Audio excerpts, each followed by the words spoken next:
Rhapsodie des réalités. Samedi 28 décembre 2024. Pasteur Chris Oyakhilome. Thème: accepter ce que Christ a fait. Verset d'ouverture. Qui a été trahi et mis à mort à cause de nos méfaits et est ressuscité pour sécuriser notre justification, notre acquittement, rendant équilibré notre compte et nous déchargeant de toute culpabilité devant Dieu. Romains chapitre 4, verset 25. Lorsque nous disons que Jésus est mort pour le monde entier, c'est une expression générique indiquant qu'il est mort pour toute l'humanité. Dans ce sens, Jésus a été condamné à notre place. Il a été jugé pour nous tous. Cependant, lorsque vous croyez en lui, deux choses importantes se produisent. Vous acceptez et reconnaissez que son sacrifice par procuration était en votre faveur, rendant possible pour vous de recevoir la vie éternelle. Recevoir cette vie éternelle signifie que vous êtes né de nouveau. Vous devenez une toute nouvelle personne, sans passé. Si quelqu'un est en Christ, il est une nouvelle créature. Les choses anciennes sont passées. Voici, toutes choses sont devenues nouvelles.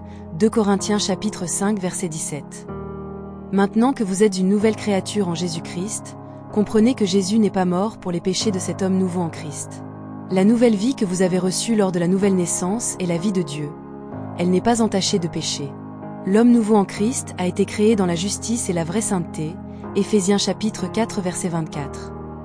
Colossiens chapitre 3 verset 10 dit que vous avez revêtu l'homme nouveau, qui est renouvelé en connaissance à l'image de celui qui l'a créé.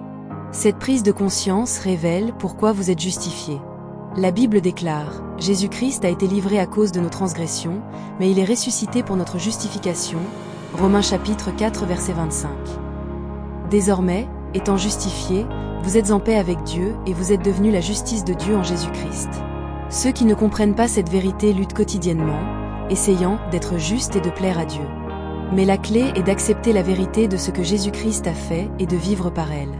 Prière. Cher Père, je te remercie pour le don de ma toute nouvelle vie en Christ. Je célèbre la vérité selon laquelle je suis une nouvelle création en lui, avec des choses anciennes complètement disparues. J'embrasse pleinement ma nouvelle identité et je vis dans la plénitude de la vie éternelle que tu m'as transmise. Je déclare que je suis justifié et habilité à vivre de manière juste, libre de toute lutte passée, au nom de Jésus. Amen. Étude approfondie, Galates chapitre 2 versets 20 à 21. 20. J'ai été crucifié avec Christ. Et si je vis, ce n'est plus moi qui vis, c'est Christ qui vit en moi. Si je vis maintenant dans la chair, je vis dans la foi au Fils de Dieu, qui m'a aimé et qui s'est livré lui-même pour moi. 21. Je ne rejette pas la grâce de Dieu.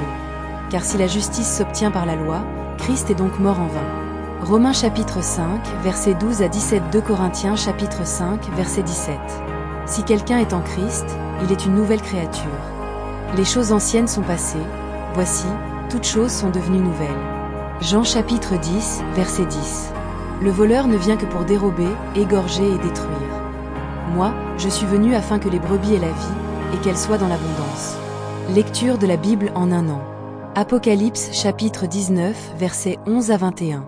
Zacharie chapitre 9 à 11. Lecture de la Bible en 2 ans.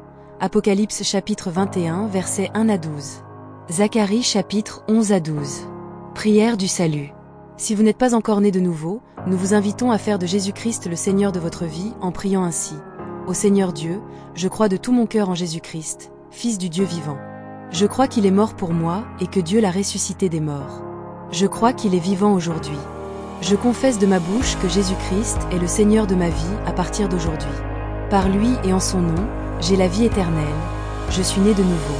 Merci Seigneur d'avoir sauvé mon âme. Je suis désormais un enfant de Dieu. Alléluia. Romains chapitre 10, versets 9 à 10. Félicitations. Vous êtes désormais un enfant de Dieu. L'enlèvement est réel. Prépare-toi et reste préparé pour le retour du Maître. Veuillez partager pour bénir aussi la vie de quelqu'un. Dieu vous bénisse.